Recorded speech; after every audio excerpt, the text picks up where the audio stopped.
Okay, so a few people have asked or started their paintings recently and sort of seemed a little bit lost, like they didn't quite know maybe how to start or how to get the colours that they needed straight away, or how to build their painting in a kind of a logical way. So I thought I might just do a little bit of a demo just to see how I might go from my study, which is this. It could be a watercolour study. In this case it's oils, but let's say it's a watercolour study, and I'm going to develop that into a painting on a larger scale. So how might I approach that and kind of get started? So I've got my paper here, I've got my palette with acrylic paint, and as you can see I've left myself space here for mixing. I've got a cool and a warm of each of the primaries, or sort of a version of that. So I've got a lemon yellow and a yellow ochre, a cad scarlet, which is a warm red, and alizarin crimson, which is a cool red. Then I've got this light red ochre, which is sometimes just called light red, strangely, but it's a very handy colour to have on your palette, this red ochre. Ultramarine blue, which is the warm blue, and a bit of Payne's grey, which is kind of just a handy bluey grey to have on your palette. So you'll notice I don't have a black or a green on there generally. I find that if I make my own darks, make my own black virtually, and I make my own greens, then I know I'm using this kind of limited palette to make all of the colours, which means that they're probably most likely to work together and result in a harmonious painting. So I can make just about everything I want from these colours, but especially knowing that these are the colours I want to mix in here. But I'm not going to get befuddled by every single colour under the rainbow. Okay, so I've got my water. I've got some paper towels just to wipe my brushes on if they get too wet. I've got an assortment of brushes, a wide one for blocking in and some finer ones for doing little bits and pieces later.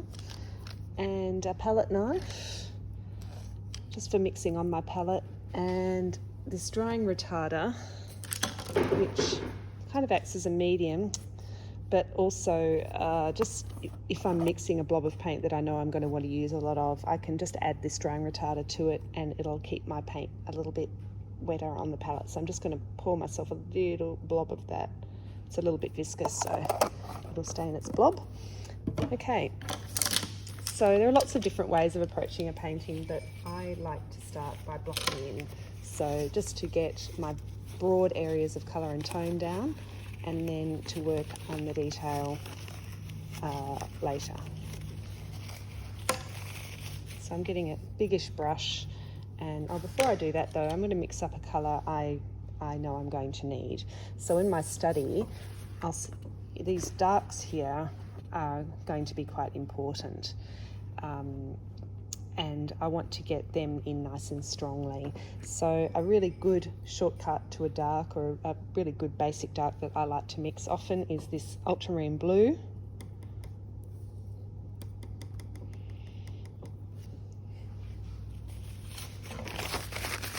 And red ochre.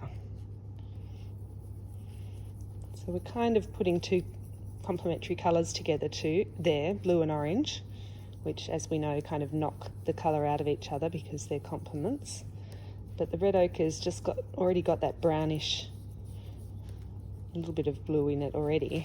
It's a brownish kind of colour, which turns into a really nice, rich, warm, maroony kind of dark, which is much nicer than a black out of a tube, which is also useful sometimes. I've got nothing against black out of a tube, but this is a really nice shadowy dark.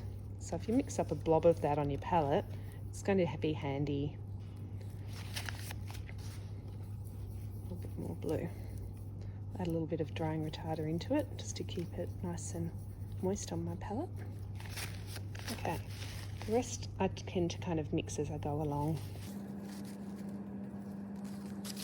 Okay, so first I'm going to just work out what my my picture plane is going to be. So I'm going to work at about this scale.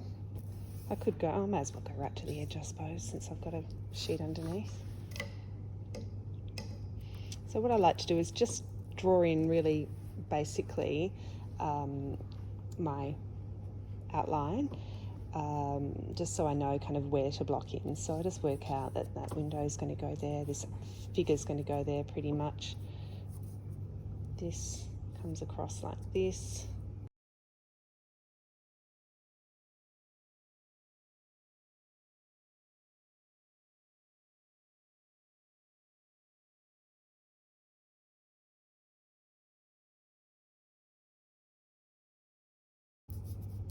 All this does is sort of make sure that I know that everywhere that I'm going to go on my page, I'm not going to run out of space and everything's going to fit on nicely. But it's pretty rough. Okay, so that might be all I do there. Now I'll get my biggish brush and go straight to this dark that I made. And just fairly thinly, I can use water to thin my paint down, or a bit of retarder. I'm going to pretty much block in these dark areas. So I decided in the end to go right to the edge of my paper.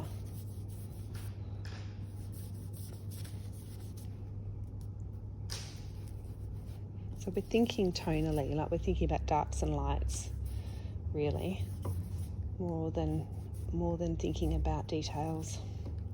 Even that book there is really just the same kind of darkness as the rest of the picture, so I'm just going to block that in too.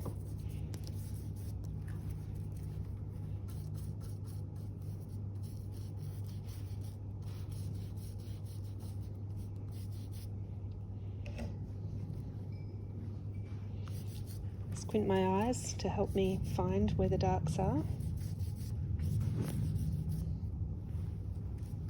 Okay, there's a little bit of dark on this girl's hair. I may as well pop that in there too. Okay, so now I've got that part done. I'm going to work on kind of the next darkest part, which is these reds. So I'm going to, because this is sort of a warmish tomato kind of red, whereas this is more of a pinkish kind of colour, I'm going to go to my warm red first. Just using water or retarder. You can also use just an acrylic medium of some kind. I'm just going to block in where those reds are.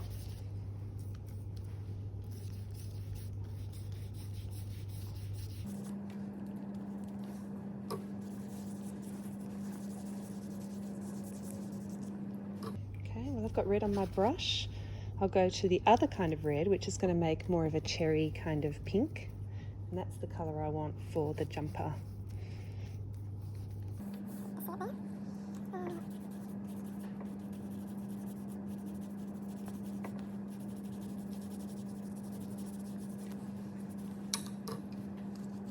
And got sort of a beigey colour over here.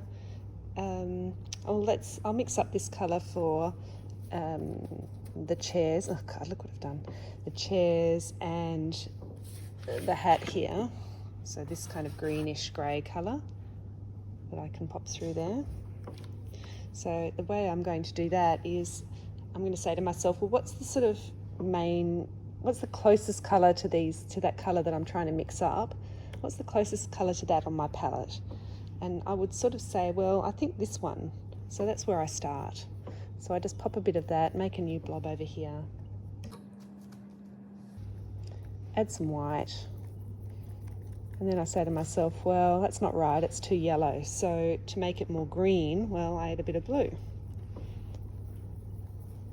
Now it's getting a bit closer, so it's turning into more of a beigey kind of colour. But I reckon it still needs a little bit more greening up, so I'll add a little bit more blue. And then if it's starting to look too dull, like too brownish, well then I say if I want it to be a little bit brighter, add a little bit of the lemon yellow, and that'll kind of give it a greenish quality, but make it a little bit more of a sort of little bits, the brighter kind of a green. So now I'll use that here just for the earmuff thingies. See, I've sort of need to cut my paper off a bit there. And these chairs, backs of these chairs. So just thinking really broadly and Actually, that's probably a little bit a little bit warmer than I'd like. So what I'm going to do is cool that down now for the ones that go into the background, because that's another principle that we use, that the warmer, brighter, more saturated in colour objects come forward and the cooler and lighter go back. So we want to cool this down a tiny bit as we go back, add a little bit of blue and white to it, and that should just give it a slightly different quality as it goes back. And you can see that that's just turned it a little bit more bluish, beigey kind of colour.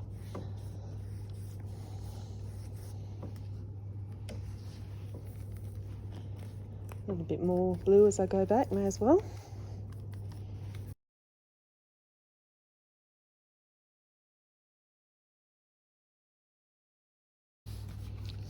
Okay, so now I need these sorts of browns for the hair and the hat.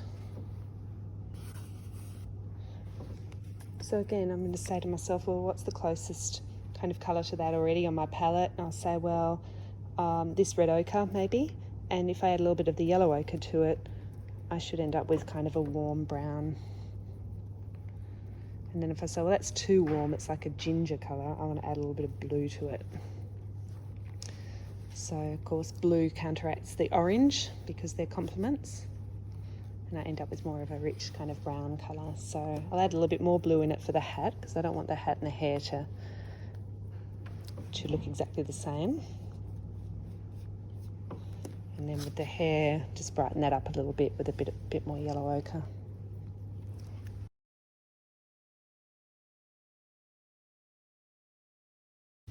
Okay, so it's looking like a dog's breakfast, but you know, it's blocking in. So what we're doing is quickly covering our page, getting in our darks and lights, and just giving ourselves a bit of a plan to work to, like a bit of an area to refine.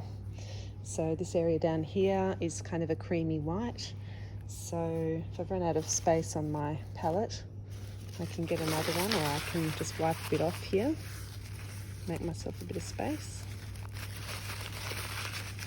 No one ever said painting was a clean business.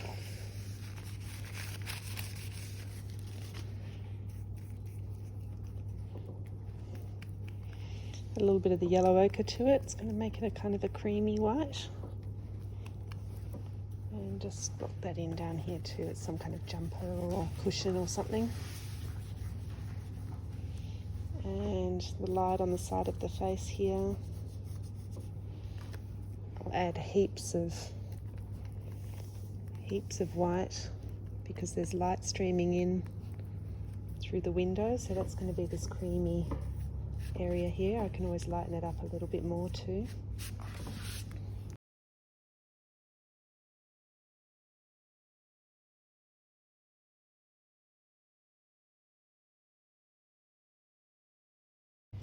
Okay, so now the skin colour.